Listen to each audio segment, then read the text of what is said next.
Just a couple of additional questions, and we'll demonstrate why we think there is a need for reform. And so, Dr. Mahmood, again, thank you for being here. And please answer yes or no for this question. Are you aware of any ties between your leadership team, personnel, or spinoff companies with foreign countries of concern? May I answer the question? Yes. Yeah. So we are a cleared facility. We are audited by the DCSA, and we work closely with DCSA on vetting out any kind of foreign intrusion into the company. As I had just mentioned, when our spin-offs go out in the venture capital market, we have no control on them. The spin-offs, they will go and raise money in the venture capital market. We have no say on them. We have taken, in consultation with DCSA, incredible safeguards to isolate our technologies and our personnel from everyone, including the board and the management of our company. We have worked very closely with DCSA to do that because of this exact concern that spin-offs, we have no control what they do. Mm-hmm. So you are aware, though, that there have been ties to countries of concern? I've read in the press. I am not personally aware, but I have read in the press that, one of the spin-offs, has raised money globally. So there is concern about that. And we cut off all ties with those spin-offs a long time ago. Okay, and just so for the record, Triton has received 902 SBIR, STTR awards, accounting for more than $350 million. And that is really hard for me to explain to Iowans how someone who has received over $300 million can still be considered a small business.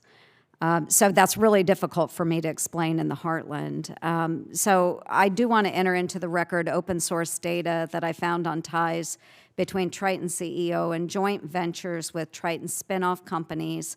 You did state that you can't control those companies, but they are ties between your spinoff companies and companies in China, and without objection, so ordered. So again, what we found in 2020 was that Triton's current CEO then was appointed to serve on the board of CITIC Capital Acquisition Corporation, which is a Chinese financial services firm sponsored by a state-owned financial conglomerate in China. Further, FRX Polymer, a spinoff, again, of Triton, received $22 million from CITIC and pursued a joint venture with a Chinese company in 2019. Triton's biotech division also merged to become Chinook Therapeutics, which in 2021 pursued a joint venture with Pivotal BioVentures China. Triton's CEO was the chairman of FRX until last month and was a board member of Chinook Therapeutics.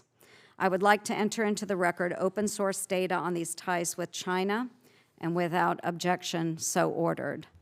I also want to point out the SBIR due diligence disclosures require Triton to disclose joint ventures and foreign investment.